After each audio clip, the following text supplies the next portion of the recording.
Welcome to the Human Reboot with me, Emma Last. We have uplifting, inspiring and diverse reboot stories from people sharing the courageous, honest, authentic and sometimes difficult life lessons. The Human Reboot will provide proven mentally flourishing formulas and practical tips to help you to live life to the full, giving you direction and hope. Make your mental fitness and well-being a daily priority. Learn to pause so that you can get clear and perform at your best. Switch off to switch on. It's time for your Human Reboot. Today's guest on the Human Reboot podcast is Amy Rowlinson. She is a leader in purpose and fulfillment and has a huge fascination for understanding why people do what they do in life. Amy is on a mission to help entrepreneurs become values-based, purpose-driven and people-centered, and she helps people to launch profitable and purposeful podcasts. Amy's podcast, Focus on Why, is in the top 1.5% of podcasts, has over 165 episodes, and is now downloaded in 85 countries. At the heart of what Amy does, she helps you to focus on your why with clarity and with passion and purpose to help create the life you truly deserve. Welcome, Amy. Thank you, Emma. It's an absolute delight to be here on the Human Reboot podcast because it's really great to talk about human reboots. Amy, would you just share a little bit about your background, please? I really want to share today why it's important to have a reboot from my perspective, because I think we all have different understanding of what a human reboot is. And actually, when I'm reflecting on it, I think there's been different reboots that I've needed at different phases in my life. And at the moment, I have great clarity, but it's not always been that way.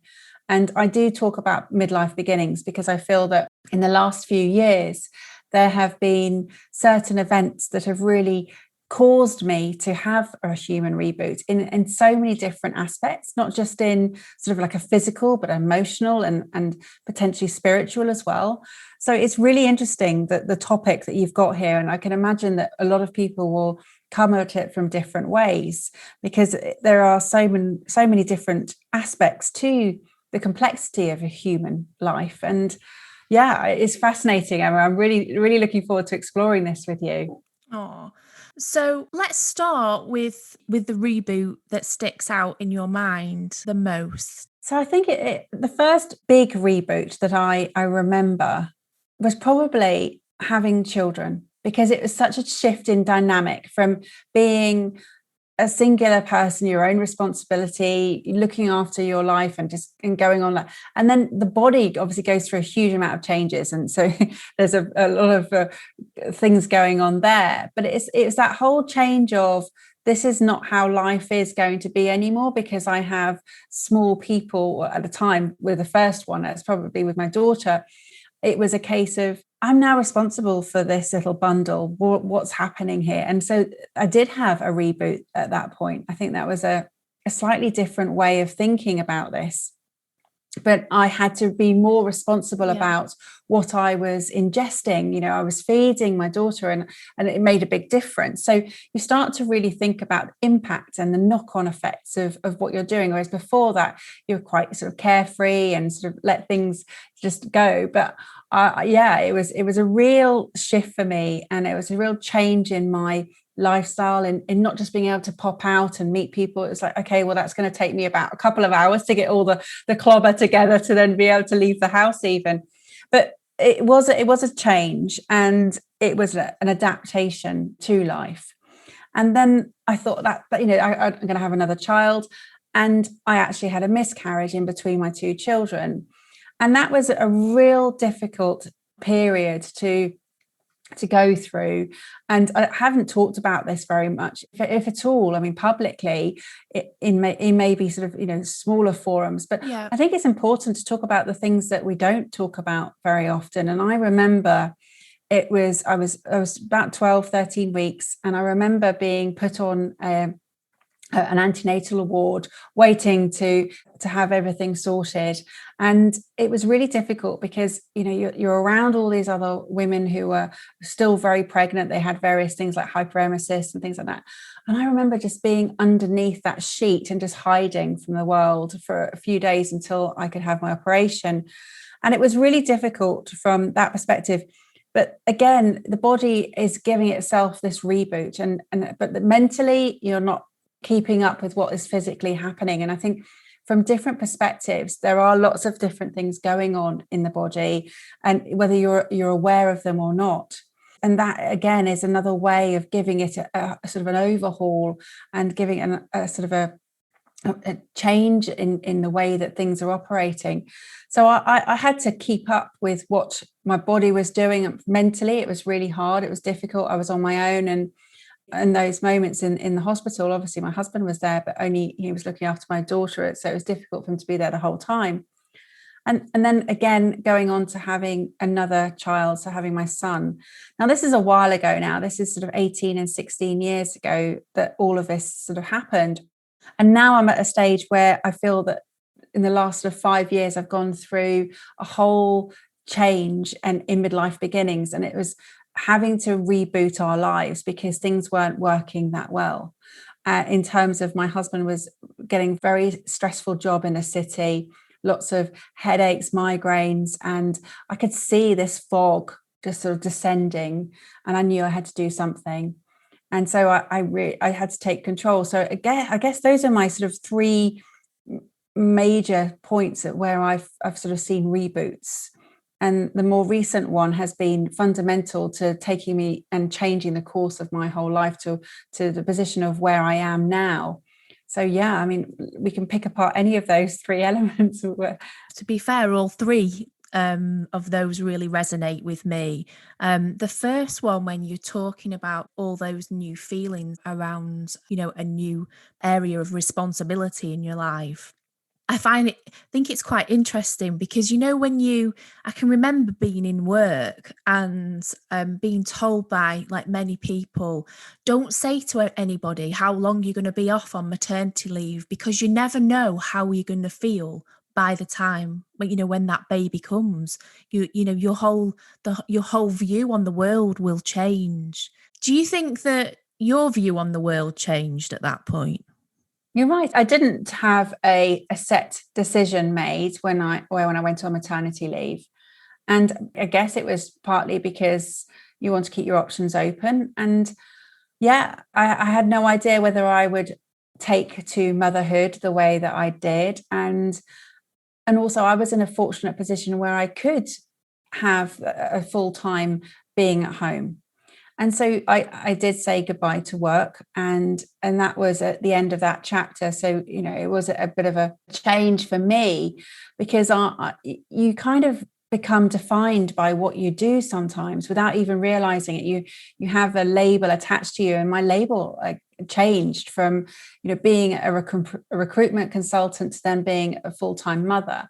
And that took a little while of adjustment, you know, detachment of maybe self-worth to earnings and things like that. And there was a real shift change there in understanding now what my new roles and responsibilities were in different framework. And also there was a shift in the dynamic of how we were operating as a team with my husband and I, you know, it's interesting, isn't it? How you can't really prepare for that because you don't know what's coming. You don't know how you're going to feel and you don't know what's going to happen there. Yeah. Do you feel like you had any judgment at all around your decision to stay at home? It's just because sometimes, well, I was in a different situation in terms that I was kind of the main earner, and we had twins as our first child, our first birth. We had two.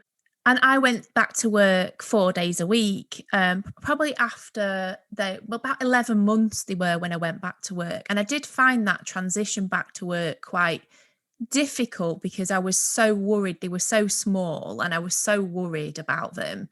But then once I got back to work, I actually loved the fact that I could actually have a hot drink without it going cold, and some basic things. And I loved having that kind of that mix of what felt like me and then what felt like mum time. But I do feel that perhaps I was judged a bit for perhaps being too career orientated. Do you feel like, you were at all judged for your decision that you made around your children?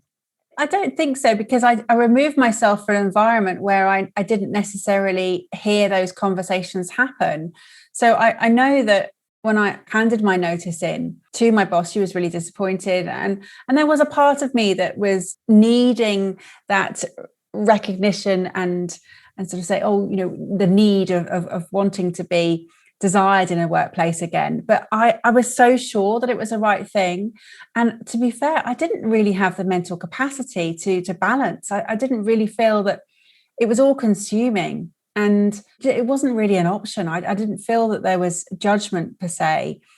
I mean, I'm trying to cast my mind back to, as I said, it was like 18 years ago now. And I think that definitely there's been some societal changes in either staying at home or going back to work. I think it's a lot easier for people to have that choice and for it to be respected. Then it was kind of, was it kind of, or am I just sort of projecting? I don't know. Was it expected that I was able to balance it all? Probably not in this particular role. It just wasn't possible. And so that made it much easier for me to have that decision. Yeah. But I just knew that as soon as I had my daughter, that was it. I wanted to be at home. Yeah. So that was an easy decision for me to make. And as I said, I had the luxury of being able to do that from a financial perspective. Yeah, that's great that you had that choice. Not everybody has that choice, do they? But it's great that you have that choice. Exactly. And I think that's part of the problem, isn't it? Is not having the choice. Then that's where some of the judgment or some of the self-doubt kicks in. Yeah. Yeah. Or the guilt. And thank you so much for sharing that story about your miscarriage, something so personal to you. One of the key things that, I kind of talk to people about a lot is that trying to move from adversity into move through to survival, to growth, and then thriving. What do you feel that you may have learned, from such a kind of tragic situation? It was really interesting because even though it happens to the woman's body, it was seeing also my husband's reaction as well, and how much that did affect him. And that was really, it was quite emotional, to be fair, because you think that as a woman holding and carrying the baby for the period of the time, it was a very much it becomes just you and the baby. And for him to sort of reach out and be really supportive, that was amazing. So from the learning from that perspective, it was great because it brought us even closer. And he was amazing. He's so supportive. And then again, I think that the learnings going forward is not to take things for granted, that, it wasn't to be that particular pregnancy. And I then, was more fearful going forward because I just assumed it would be as in my first pregnancy thereafter, that it would be easy. And so when we were trying again, it was a difficult, because it was a case of, well, is this going to work now, knowing that, it hadn't before, and 3 months of sickness is a long time to go through again. Can I actually go through that really tricky first 3 months again? Oh my goodness, I didn't get those 3 months easy at all. And so that was it. I was reticent. I was reticent to carry another baby, but it did work out, and everything was fine. But you do have that, all of those different thoughts, and you're talking about your sort of process there. And yeah, it is difficult to go from the sort of those different phases through them. But I think once you've done that, and you've done that in different areas of life, it does help to know where you are, and that it is kind of a process. I mean, grief is a process, and it is time that helps. I mean, you're not going to forget things, but it is over time that it becomes easier, not impossible. So yeah, they were probably my learnings. So in terms of grief, so a lot of people have experienced grief this year, and that's not necessarily kind of the grief that is just about losing a person. Grief can be about losing freedom or losing choice, or it's a loss of any kind. And I think that was something that I learned, when I moved out of the corporate world after 19 years, kind of that whole loss, that loss of purpose that I felt. Sometimes when I share that with people around viewing grief as something that can be any form of loss, sometimes it helps us to understand why we feel the way we feel a bit better. Is there anything around sort of that resonates with you, Amy? You're absolutely right. I mean, where we are now, we're just coming out of the third lockdown in the UK, and it's understanding the frameworks of which we've been operating, and having freedom is at the core of pretty much everybody's desires and values. We all seek freedom, and whether that comes in very different forms for each of us. And often I find it actually tends to accompany another word. There's freedom and flexibility, or there's freedom and acceptance, or there's freedom and wonder, or it's not just freedom. And with that, as we're coming out of this latest phase of confinement, we now have more choice, we now have more ability to move around, but we've also got the complexity of understanding that there will be a lot of people who are coming out of grief. And whilst they were in the confinement, there was a collective understanding. Now that people are starting to move on, is that going to be more difficult for the grieving process than necessarily it usually can be? Because you've got that element of survivor's guilt of coming into the fold as well, that we are now enjoying. We've got social commitments, we're going back out into environment. Is it safe? There's lots of different complexities going on. And I think that with grief, grief is so complex as an emotion, and it's not my area of expertise at all. I know that there's some wonderful people in our circle that deals with grief really well and helps counsel through that phase. But in terms of the grief that I've experienced, I've had really difficult times of peers. I've lost peers, very close peers, and I've lost family members. Not in the last year or so. Well, actually, we did lose a very close friend last February to cancer. And that was horrendous because he hadn't turned 40. And yeah, it's really difficult. And there is no easy way, I guess, where there's an ending, and that's what it is. And we're all face mortality. We have beginnings, and that's where I feel like I'm in the next phase of my life right now, entering into a change of the body, entering into the sort of menopausal stages now. And again, that really does make you feel very mortal. But I do believe that it's never too late to be who you might have been and do what you always wanted to do. And that's where I'm a massive advocate, as I say, of midlife beginnings. Oh, so tell me more about midlife beginnings. Well, I guess a lot of it has become down to a huge exploration in the last few years of personal development, and just becoming more aware of myself, but more aware of how we work as humans, how, what is it that we're all about? And that goes from all different aspects of understanding how our brain works. I'm doing a neuroscience course at the moment because I want to understand more about that, because it's fascinating. And then linked to, I've done my master in neurolinguistics, and also in hypnotherapy and timeline therapy. And it's just so interesting what our capacity is and what we're able to do. And I've read so many books on personal development in the last few years. So I now feel that I am on a path of self-discovery, and with that I'm taking other people who are willing to come to, because all these years that I didn't realize that there were of possibilities and of different avenues to explore. Now I'm just, wow, come on. And that was part of the focus on why. That's why I created it last year, was to understand how I could shine a light on the topic of purpose. You touched on purpose a moment ago, and that's where I now help people to share their stories. I shine a light on other people's whys and help them to focus on why in the show and share what it is they're doing and why they're doing it. And that was started out as almost a cathartic expression of my own life. And then I realized I could take all these other people with me. And we're now, a year later with hundreds of episodes recorded. And it's in, at the time of speaking today, it's in 85 countries.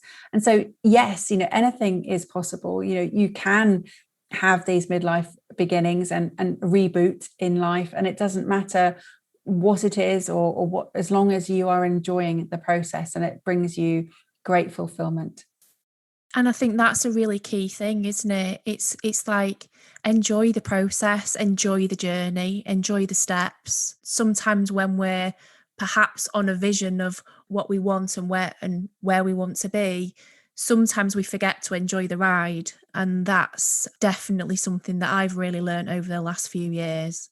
I totally agree. And you get so fixated sometimes on what the goal is in the future that you forget about having good time, in the moment. And part of the journey that I've been on recently is understanding more about how to get into the present moment, how to really understand what that means and not, as you say, skip or press fast forward, because it's your life that, every day is your life. And it's so important. And I talk about this all the time, that it's a case of, are you living or are you existing? Are you passing by the moments or are you enjoying those moments? And it's really a big passion of mine to help others to shine the light on purpose for them as well.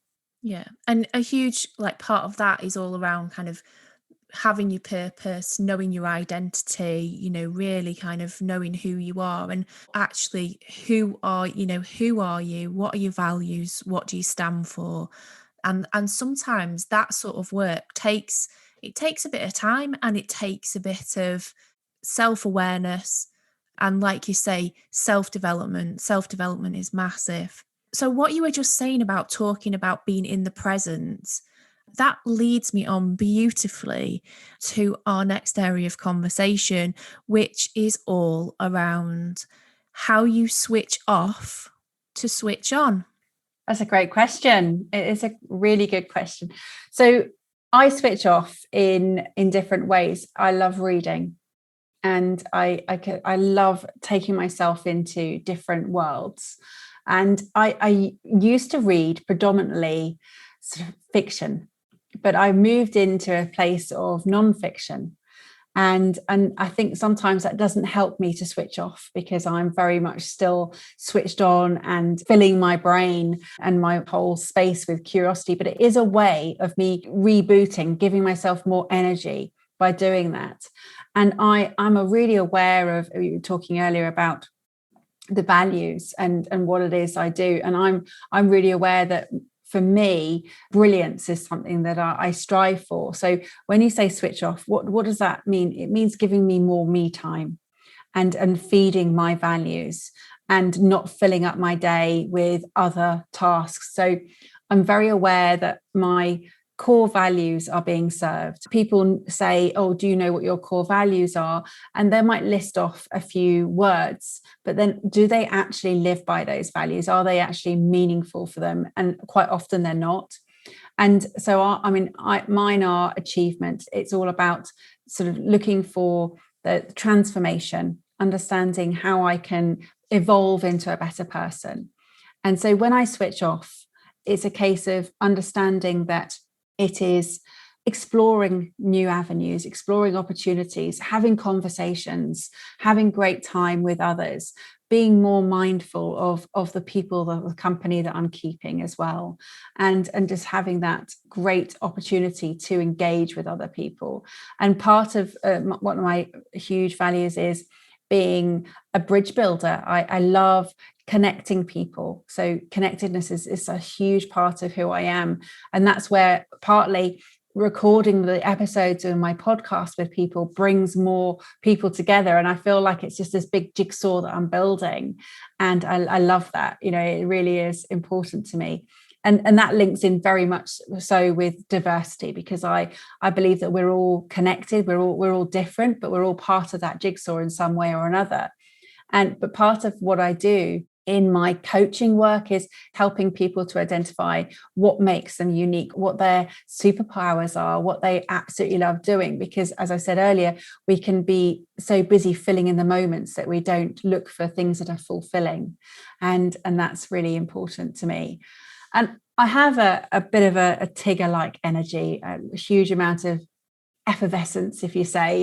It's a lot of enthusiasm, a lot of motivation. And that's where, again, I feel that the last year or so that we have been in lockdown, I've really understood more about myself than I have in the preceding 46 plus years. It's crazy that understanding when it comes down to what is really important, everything else can disappear. But I know that what I do now is what I should be doing.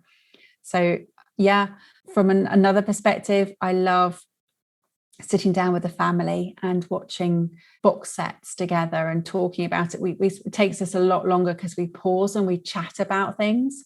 So we don't just watch stuff, we pause it, we have whole conversations around topics. And I love that. I love the exploring it especially with the kids, although young adults, I should say, now that they're getting to that age. But yeah, that's my sort of switching off, I guess. Lovely. And, I think it is so important that as much as we do want to kind of move forward and achieve and progress in life, that we do really think about actually pausing along the way, because sometimes, if we're going at such a rate, we get stuck on that hamster wheel, or sometimes we're going so fast we don't pause and stop and think, actually, is this a direction I even want to go in? So switching off and being really clear on those boundaries, and values are so important. It's a lot of walking for me, Emma. I spend a huge amount of time out and about just walking, and I take the dog with me, and I might plug into a book, but sometimes it's just being in nature. And often the times when I don't want to go for a walk, I then really go for a walk, because that's when I need it most. When I think, I can't go now because I've got this and this, that's when I say, you know what, you need to go out now. And I come back feeling refreshed, feeling calm, feeling much more energized than if I just sat there and carried on working. Yeah, walking is massively my go-to as well. Huge help in terms of, clearing headspace, clearer thinking, stepping out of that autopilot really, and enabling me to switch off so that I can perform at my best too. So just really to find out a little bit more about Amy, because you seem to read around so many of these topics, and I would just love to find out, your personal flourishing formula for life. Are there any personal tips that help you to live life to the full that you could share with our listeners? Yeah, I mean, I touched on it just a moment ago. It's really understanding the values and understanding that how they fold into different elements of your life. So sometimes I sort of stop myself and say, actually, I can do this, but is this what I really want to be doing? And I'm a big fan of saying yes and no to the right things. And it hasn't always been easy. I used to say yes to a lot of things and then find myself down a difficult path of, what have I said yes to here? So now I'm very clear about what I want to do, because my time is now safeguarded much more so than it ever has been. And so I would say time is really important to me. My values are really important to me, and understanding what I absolutely love doing. So it comes down to really having that me time, understanding when I need space, when I need to be with others, but when I also need to be on my own. And just really understanding how in that time I'm using it for different things. And so something I'm very aware of is when I am functioning better at different times of the day. When are my ebbs and my flows? I guess it comes down to circadian rhythms. It comes down to a chronotype. If you sort of want to go down that route that some people talk about, you having chronotypes. And for me, it's just understanding where my natural ebbs and flows, when I need to have sleep, when I need to be working in different areas, and really safeguarding that and being really sort of mindful about where I give my time to others and how I spend that, because you can't get that back. No, you definitely can't get time back. Is there any sort of reading that you would say has really kind of changed your life? So one book that I read back in December 2016 was called The Miracle Morning by Hal Elrod. And the reason that I reference that book is because it was a format that he uses called his lifesavers. And there are the 6 elements to it. But the one element that I've kept up ever since that day, so we're just shy of 1,600 days now since then, is journaling. And so I massively advocate the benefit of journaling in life to help so many different ways. And so much so that I've now become a journal therapy coach, because I love helping people to see the benefits of journaling. So that was a book that I would highly recommend. I do have a spreadsheet of books, so it's difficult for me to pull out one or two. But if I had to pull out another one that I think has been beneficial to me, it has been something more recently that I've been reading, which is The Artist's Way.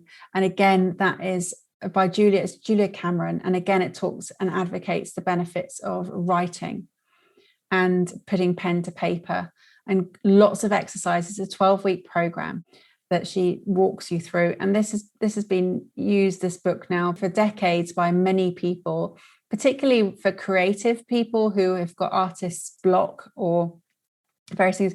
But it really helps you to unblock your thoughts. And so those 2 books, both sort of in that space. But if anybody wants to ask me about any different fields, please feel free to reach out, and I can share my spreadsheet of books that I have.